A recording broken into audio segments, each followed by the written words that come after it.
Hello everyone and welcome back to another tutorial from Finance for Beginners. In this video, I'm going to show you how you can set up a transaction pin within your account on the Bitget Crypto Trading App. So let's get started right away. First of all, open up the Bitget application on your device, and after logging in, you will end up within the home page. From here, tap on the profile icon at the top left corner and then tap on the right arrow key alongside your username. This will take you into the user center page. Here, tap on security.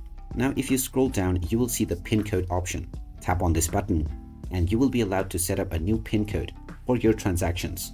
Just type in your desired PIN code and then tap on submit.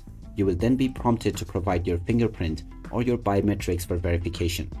After you provide your verification, the PIN code will now successfully be set within your account. Now, if you go back to this option, you will see the modify as well as reset PIN code button. So there you have it. That is how easy it is to set up a transaction pin on the Bitget Crypto Trading App.